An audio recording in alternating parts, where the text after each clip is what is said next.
Chers amis, shalom uvracha. Alors nous avons aujourd'hui aussi une question qui nous vient de Aline. Bonjour monsieur le Rav. Je voudrais connaître votre avis sur le problème suivant. Mon fils a 13 ans, il a eu sa bar mitzvah, et il y a à peu près 6 mois. Et c'est un élève qui travaille très très bien en classe, il est dans une école juive. Et mon grand souci, il est suivant. C'est qu'il est passionné des jeux de la PS3, branchés sur la télévision que nous avons malheureusement à la maison.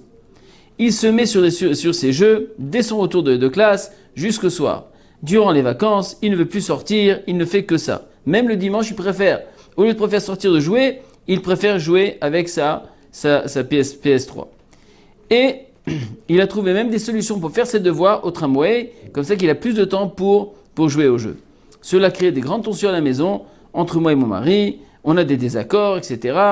Et même, elle raconte qu'elle a essayé d'enlever la télé, ça n'a pas marché parce qu'elle a des enfants adolescents qui veulent regarder la télé. Enfin, et ça crée des grands problèmes de shalom bayit. Et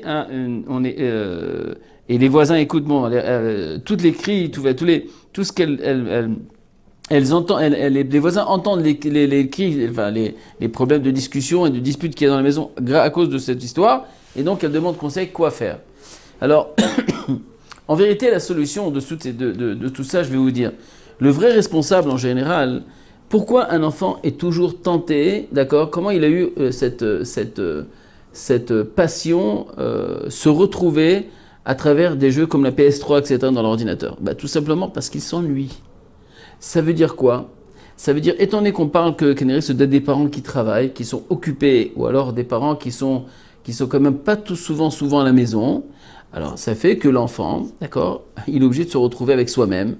Alors, Baruch Hashem qui se retrouve devant un jeu, et même s'il vit son monde imaginaire, et qu'aujourd'hui, ils sont tellement perfectionnés, tous ces jeux-là, c'est comme si ça devient comme si c'était de la réalité, et donc, avec des coups de poing, avec des trucs, avec des machins, enfin, vous connaissez un petit peu de quoi je parle.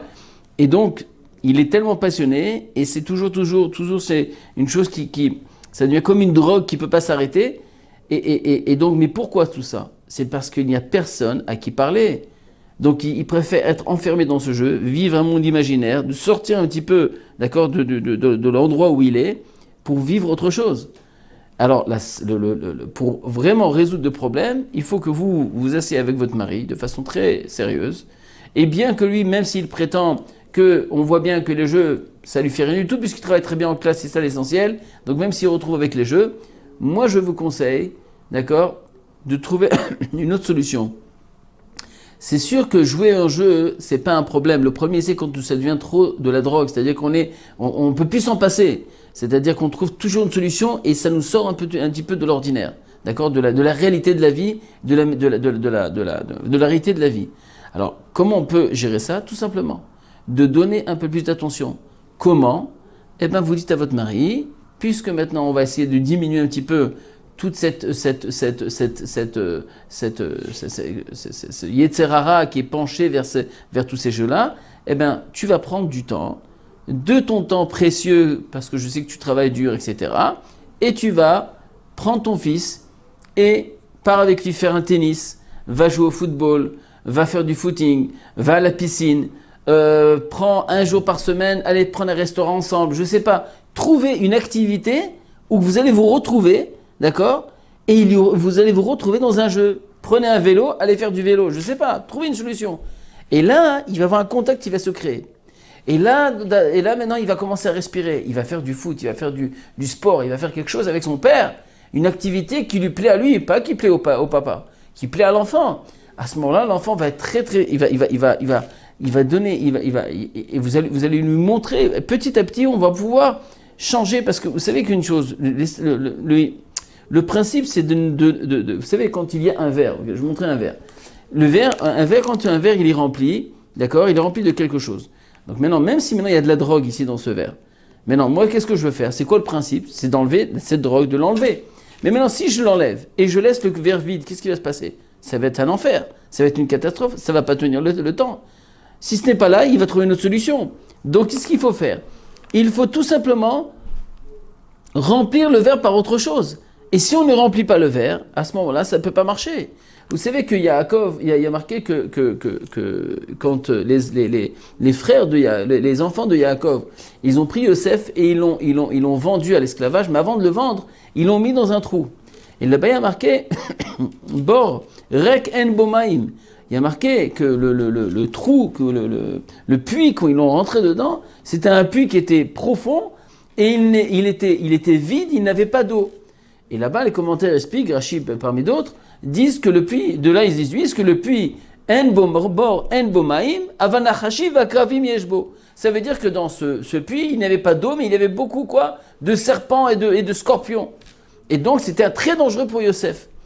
De là disent tous les balais moussards.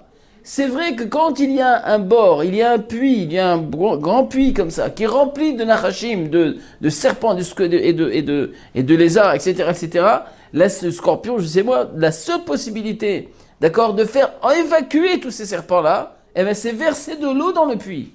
Pourquoi il y avait des serpents dans ce puits-là? Parce qu'il n'y a pas d'eau. Mais quand on verse de l'eau, alors automatiquement, les serpents s'emparent parce qu'on a rempli le puits par de l'eau. Donc ça veut dire que même quand on a quelque chose, donc vous avez un enfant qui est obsédé par cette vidéo, qui est comme une drogue pour lui. La seule solution à faire, c'est de ne pas seulement de couper la télé, de du tout couper, mais qu'est-ce que tu fais à la place? Qu'est-ce que tu donnes à la place? Il va rester comme ça, il va s'ennuyer, il va regarder les murs, qu'est-ce qu'il va faire? Donc il faut bien que tu remplisses tout de suite le manque qu'il a. Et ce manque-là, il n'y peut se faire uniquement par son père. C'est-à-dire que son père le prend dans la main, prend du temps avec lui, l'accompagne, va, je ne sais pas moi, trouver une activité ensemble pour compenser le manque de cette vidéo. Et à ce moment-là, quand il va voir, quand ça va être des moments agréables, alors petit à petit, il pourra sortir de tout ça et on pourra même modérer et gérer l'histoire. C'est que de temps en temps, il y a cette activité, de temps en temps, il y a aussi un peu de jeu, c'est pas très grave. L'essentiel, c'est quoi? C'est qu'il ne soit pas soit pas comme une drogue, c'est-à-dire que si à ça, alors le monde va s'écrouler. Non, il y a aussi autre chose. Et ça, Rabotai, ça se fait progressivement. Il faut remplacer le manque. Quand on remplace le manque, on arrive à gérer. Et sinon, ça ne peut pas marcher. Donc, il y a Rasson Bezrat Hashem, qu'il y ait quand même une entente entre vous d'abord, tout simplement avec votre mari, et Bezrat Hashem, vous arrivez à un bon shalom bayit, avec une bonne décision, et donnez du temps à vos enfants. C'est la réussite de la confiance et de l'éducation avec eux. Je vous souhaite une grande réussite et be'atzlacha.